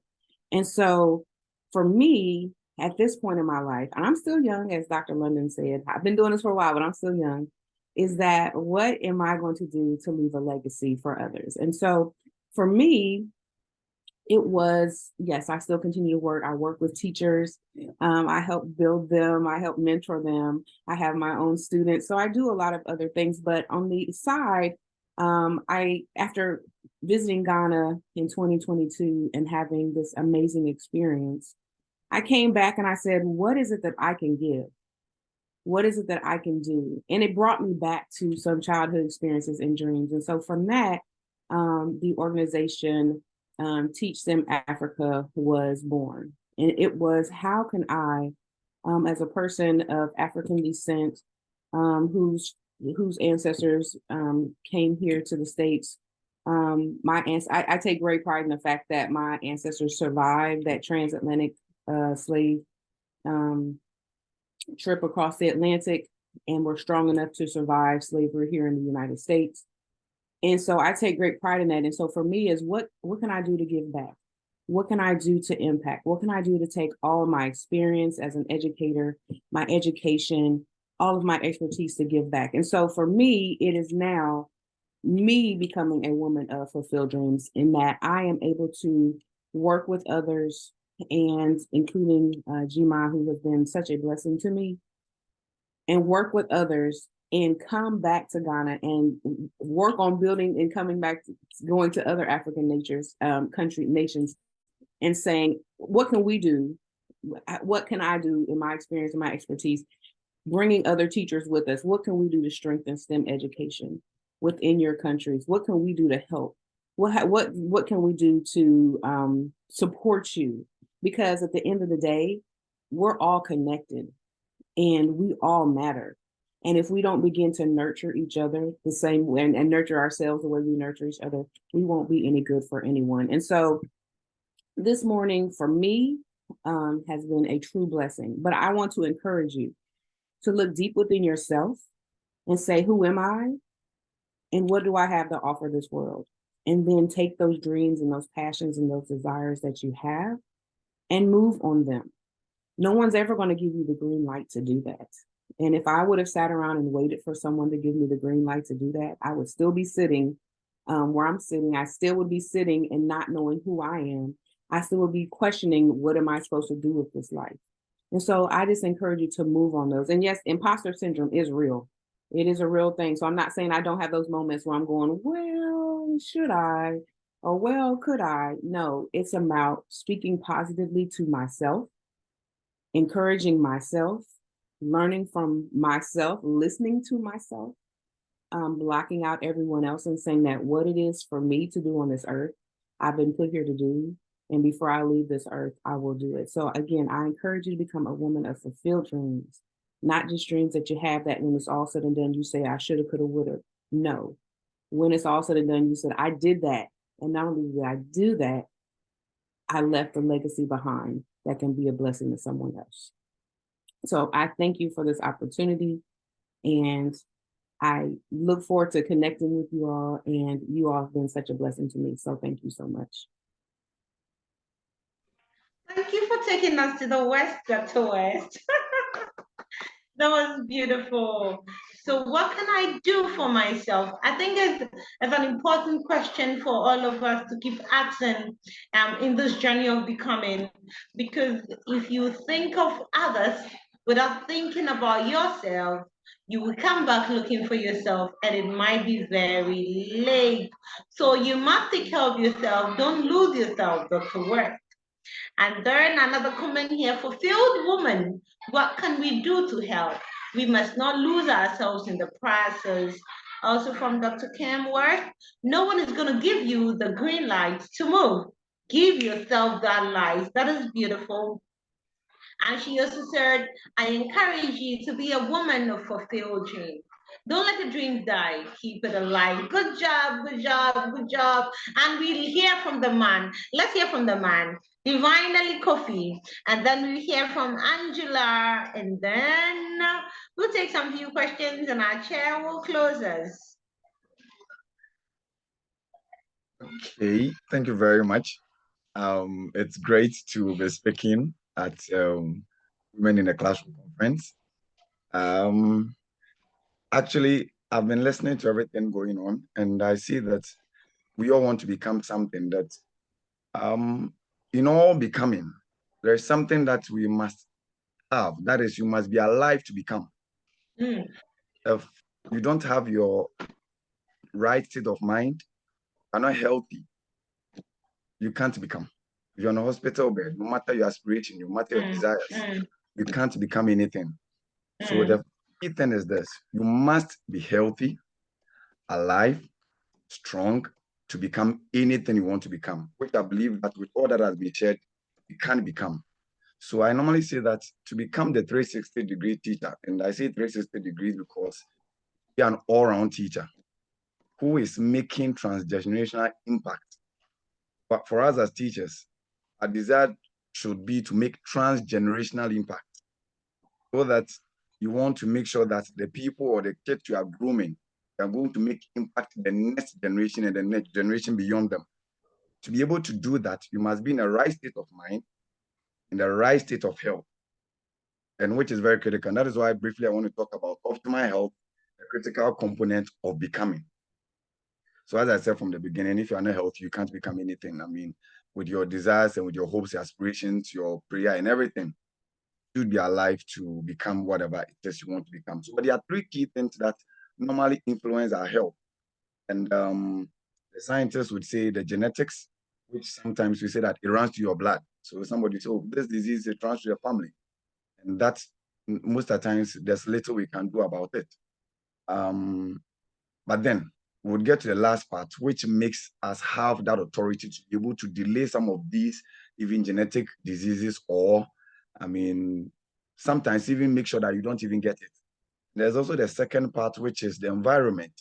So you live in a place, the smoke, the dust, and all those things can affect your health. The last one, which I believe it's the key part, which is within our control, is your lifestyle and your diet. And I believe that if you saw my part, I'm a lecturer and I'm a dietitian, and so knowing very well that diet is a critical component of our health. And the fortunate thing is that it is the one within our control. That is the good part.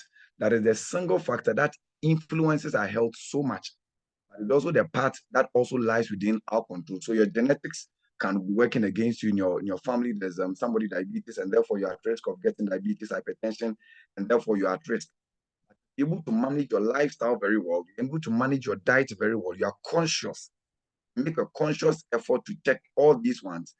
And even if in your family all these diseases are there, those genetic predisposition, you can either slow them down so that you get them even when you're like 90 years, or probably may not even get it at all.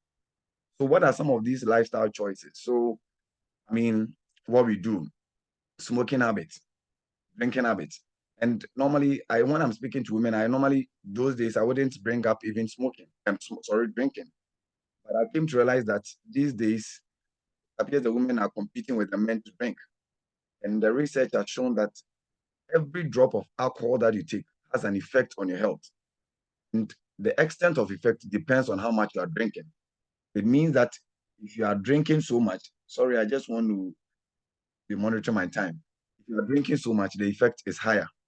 And the other lifestyle, what I normally talk about is when it comes to teachers, is our physical activity or exercise. Studies have shown that you're not supposed to sit for more than 2 hours continuous. But sometimes as teachers, when you get to the office or you get to class and you get to your school and you're not teaching, you can sit down and mark for about 3 hours, 4 hours, 5 hours. Then you are seated at one place just because of the workload. If you continue that way, it is going to affect your health, and then it's going to affect you becoming what you actually want to become. Sedentary lifestyle has been found to be one of the key things that affect the health of people. And as we age, I believe that most of us are going 30s and 40s and all that. As we age, our mobility will determine whether we become mobile or not at a certain age. And research has shown that as we age, flexibility and dexterity declines with the age that we get to. And all these things are also influenced. So the rate of decline is influenced by how active you are. So somebody who is more active is less likely to be immobile at an older age. And this is a very key thing. So the question we ask is, oh, I mean, I don't have time to go to the gym. I mean, I can't do this. But right there in your house, even in your school, wherever, you can make time and do one exercise or the other. So you can skip, you can jog, you can walk. And a few times when teachers even stay close to schools and they could walk home, they feel that the students will say, this teacher likes walking, he doesn't have money. And so they will force themselves to take vehicles to distances they could easily walk for themselves, exercise. And it doesn't help. We must make sure we get time to walk, to jog, and even dancing. I mean, you can just be in your room, play some good music and dance, not a gentle dance, very good dance. And it's also part of physical activity. We must ensure that we do all these things to build our health. And the last part I want to talk about is your diet. So it's important that there's something that Albert Einstein said. He said that doctors of the future will cure diseases with diet. The doctors of the future will cure diseases with diet. And so we must be conscious of the food that we eat. So we must know the purpose of eating. I mean, there's an account saying in our language in Ghana, they say that so long as your stomach is full, you are fine. No, the fact that your stomach is full doesn't mean you're fine. You can fill your stomach with a lot of junk, and that doesn't make you fine. You have to know why you are eating. So you are eating to provide energy, you are eating to protect your body, you are eating to be able to rebuild tissues and cells and all that. And so you are taking a carbohydrate to provide energy. What kind of carbohydrate are you taking? Of times the carbohydrates you take, we make sure we take a lot of the refined carbohydrates. So somebody is taking rice, you want perfumed long grain rice and leave the polished ones, the unpolished ones. So as much as possible, we encourage the intake of some of these, unpolished rice, the oats, the wheat, and all those ones that have a lot of what we call the chaff. It's important that we're able to take some of these things. And then our proteins, and people think that, okay, as you age, you're not supposed to take proteins. It's important to take proteins, moderate quantities. And lastly, fat. You must take some fat, but it must also be good fat. And so normally we encourage the vegetable fats and also the intake of fruits and vegetables. There are times when I've asked my students, you know the importance of fruits and vegetables. When was the last time you took a fruit? When was the last time you took a vegetable? When was the last time you prepared rice and had vegetables on it? Maybe you have a very big chicken on top, you have a very big goat on top, and you feel that, okay, I'm eating very well. No, not very healthy. It will not help you. So it is important that we plan our meals very well. We have all the balance and make sure we are eating well. And just to give some few principles, dieting principles that affect people's health, so that I'll summarize in that. So skipping meals. A number of times we have people gain weight and they want to skip meals so that they will lose weight. Studies have shown that those who skip meals, it doesn't help their health. And late night eating, you get back home very late and then you want to eat late, it's not helping. And eating our heaviest meals in the evening, very dangerous. We don't need the heavy meals in the night because you're going to sleep. You don't have so much activity doing in the night. So we have to make sure that we don't eat heavy meals in the night. And sleeping less than 2 hours after your meals. Immediately you finish your last meal, make sure that at least you go beyond 2-3 hours, then you can go to bed. So you check the time you are sleeping and the time you eat. And then also you must make sure that you eat mindfully. A lot of times it's like there's no time, therefore you're in a hurry to eat. Make sure that anytime you're eating mindfully, you're taking your time, eat. So in summary, do all you can to become, but have a good rest, a well-balanced diet, enjoy the morning sunlight, and make a conscious effort to be physically active. Lastly, eat your food as your medicine. If not, you'll be compelled to eat your medicine as your food, your way to become. Thank you very much. Okay, so do all you can to become. Remember to eat mindfully. You remember that in the journey of becoming, you can do everything, but if you're not healthy, you need to be alive to become. Thank you very much. And we have Angela AI Note Taker. Is that the name? Angie, would you want to share a word with us? We are wrapping up. Angela? Angela, okay. So it is time for Q&A. If you have any question for any of our speakers, you can put it in a chat box or you can raise up your hand and then you share with us. Galaxy A11. Okay, Galaxy A11 is connecting. All right, Xiaomi. So if we are not hearing anything, it means silence means concern. All right, and so what do I have to add before we take the chairperson's closing remarks? For me, becoming or become is an acronym. And so let's take my acronym for becoming. The B is believe.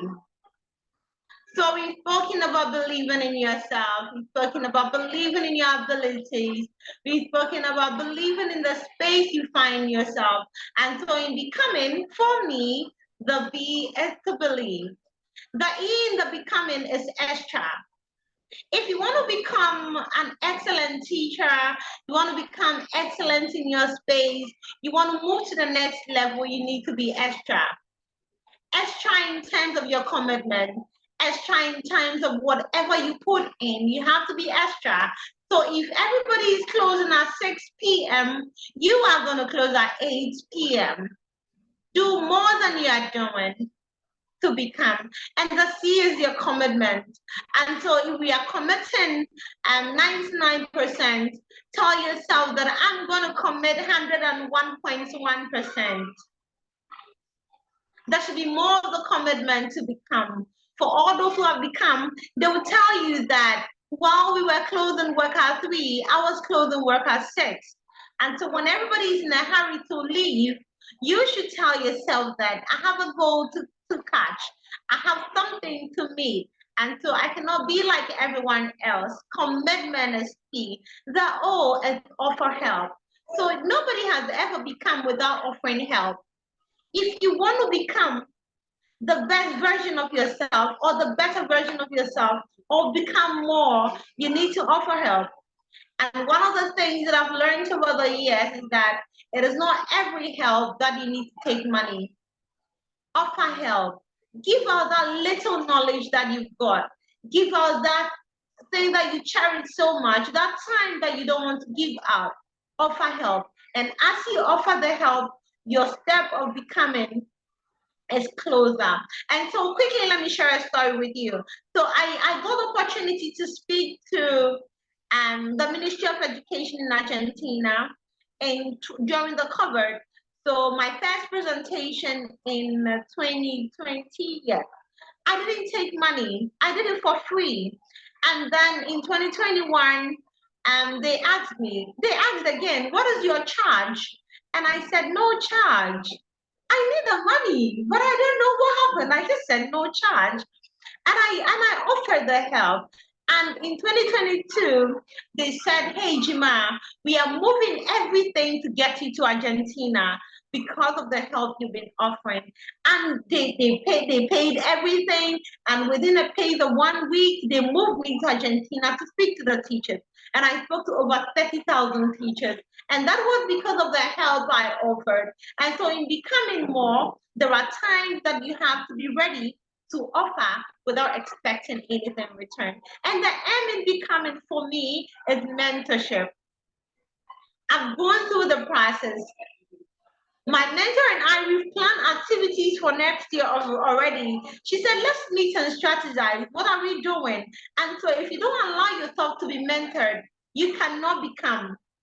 When you're going wrong, you'll not get anybody to correct you, to tell you that, don't told us lie, don't go this way, go that way. And so to you all women on the call, I want to encourage you that allow yourself to be mentored.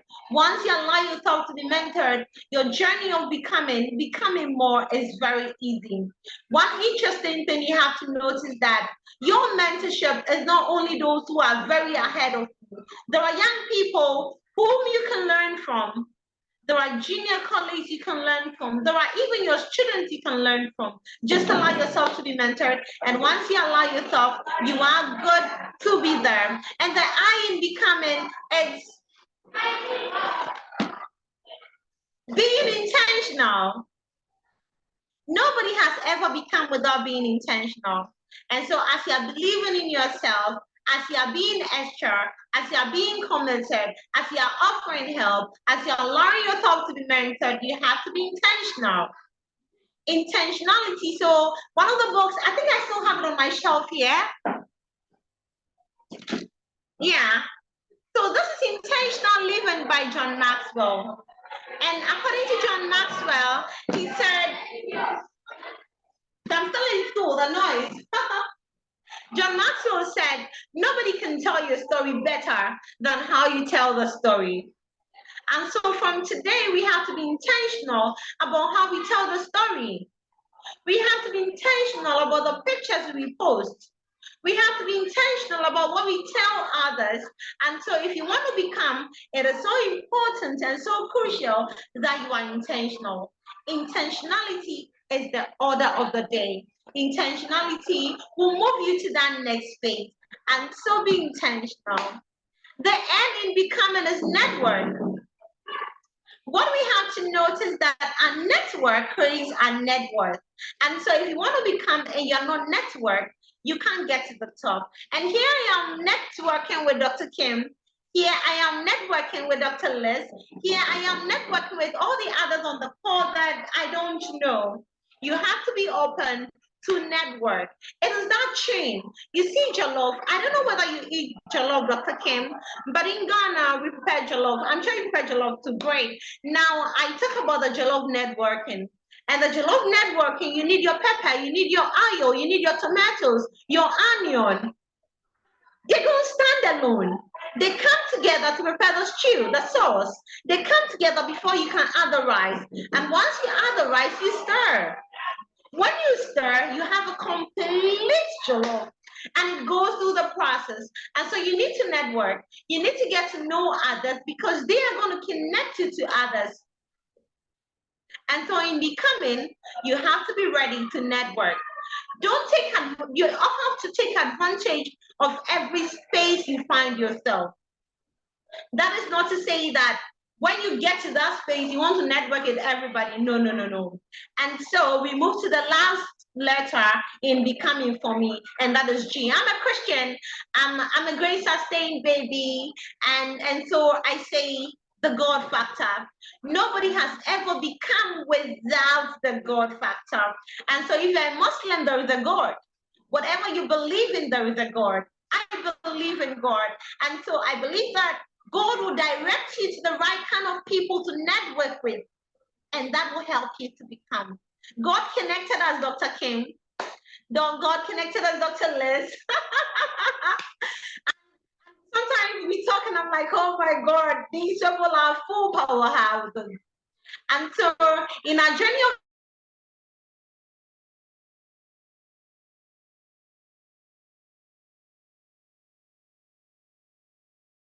of becoming, I want to end by saying that let's believe, let's go extra, let's stay committed, let's offer help, let's network, we can become whatever we want to become. Thank you very much for today. This presentation is going to be shared, and I'm sure once we share it, you will learn more and become more. So we'll take the closing remark from our chairperson. I didn't see any question, and so we are good. We are good, we are good, we are good. So, Madam Chair, we are ready for your closing remarks. It's sad that we are getting so soon.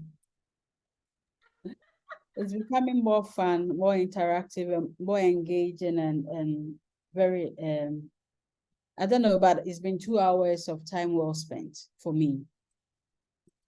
And as I listen to everybody and I understand what we are all doing to help young people and adults in the classroom, it's amazing what we are doing.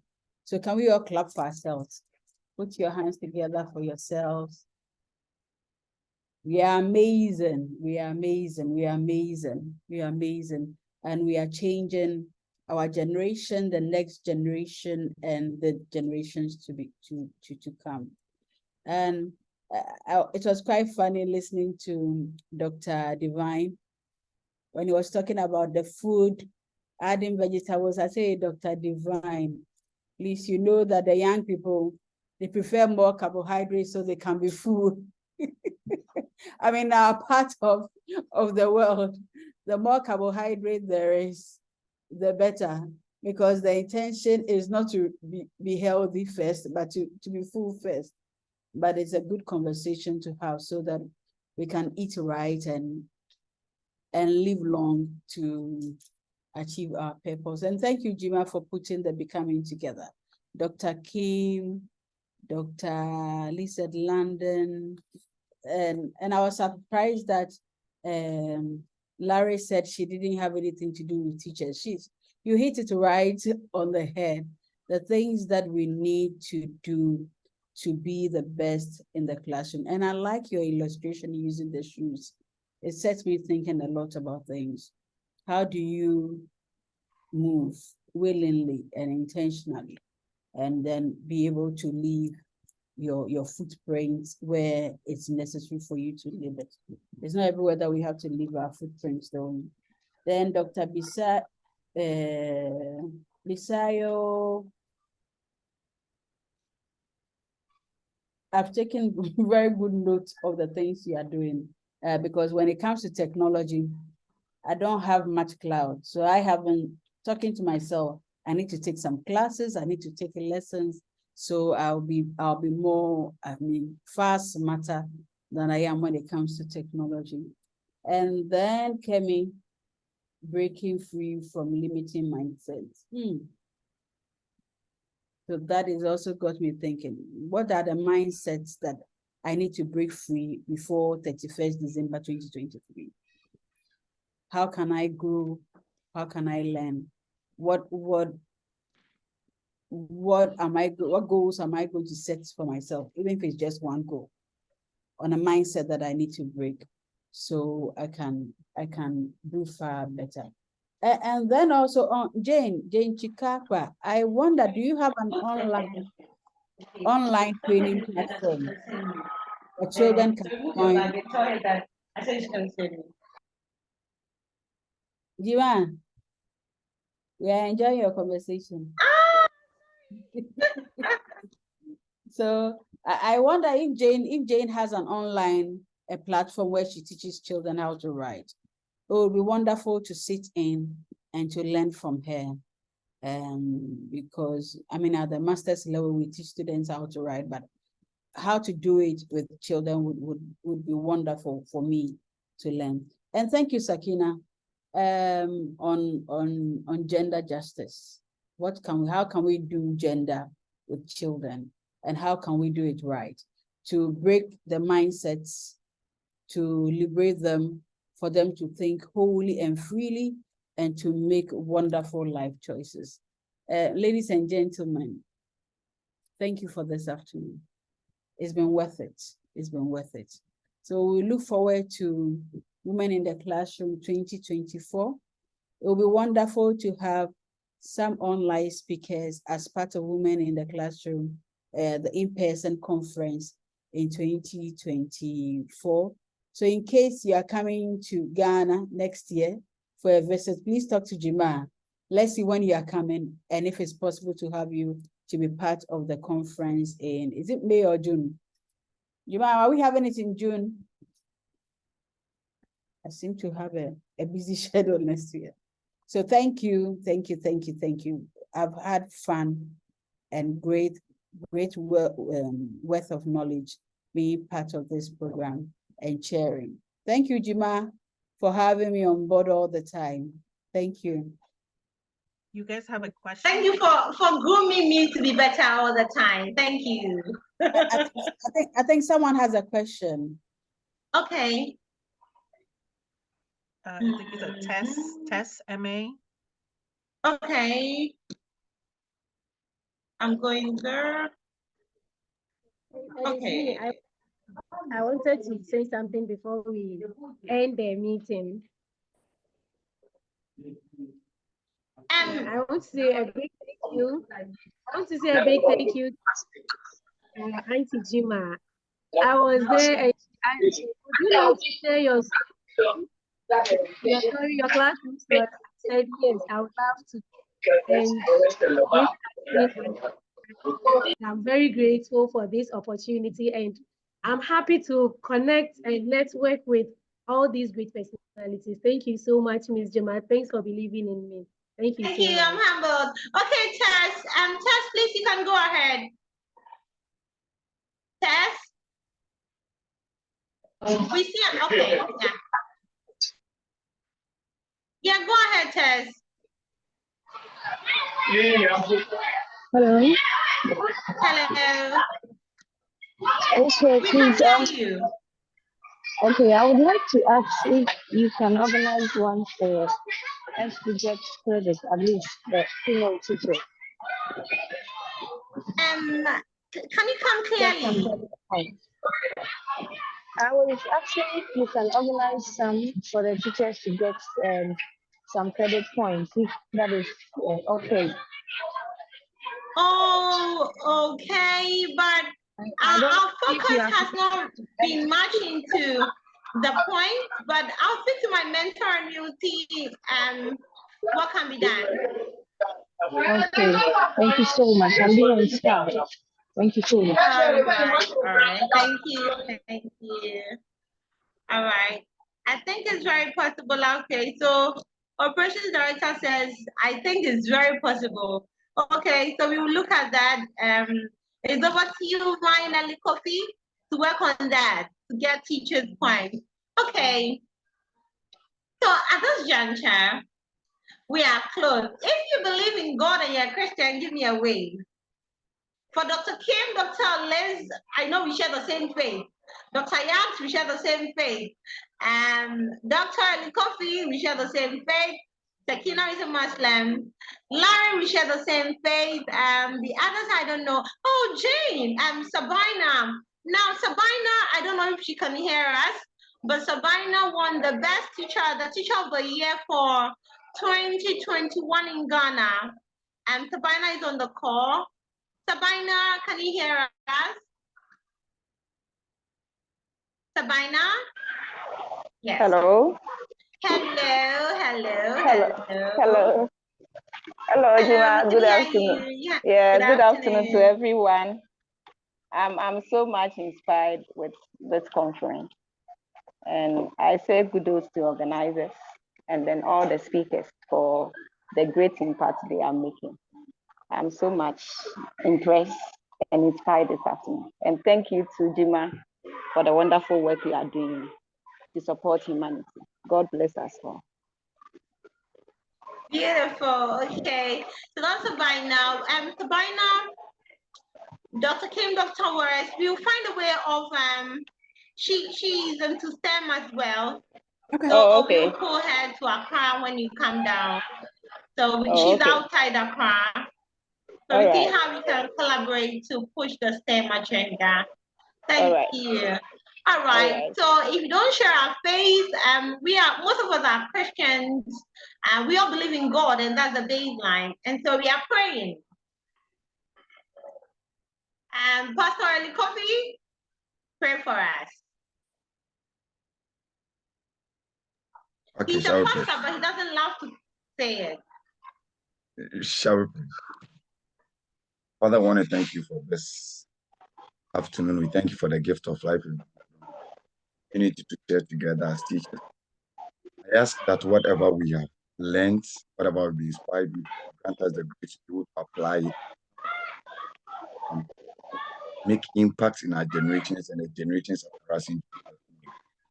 We ask that you shall give us the grace to continue to develop ourselves individually, and then make impact in our, even as we go back to our various activities. We ask that the Holy Spirit bless us in endeavors. Those who left many activities, those outside, within, and all that, to be able to come and then also impact others. I ask that you bless them abundantly. Thank you, Lord, for the answer prayer. For in Jesus' name we prayed. Amen. Okay. Amen, Jane. Okay, so before we move, let's all say, I believe. I want everybody to unmute. So I believe. I believe. I will be extra. I will be extra. To be extra. I'll be connected. I'll be connected. I will offer help. I will offer help. I will allow myself to be mentored. I will allow myself to be mentored. I will be intentional. I will be intentional. I will network. I will network. I will not forget the God factor. I will not forget. All right, thank you all very much. And you can connect to somebody, you can say hello to somebody. The meeting has officially ended. And so thank you all for your time. In Rotary, we call something Gataside. So Gataside is you want to say hello to somebody, you can say hello to somebody. But the meeting has officially ended. Thank you all. for making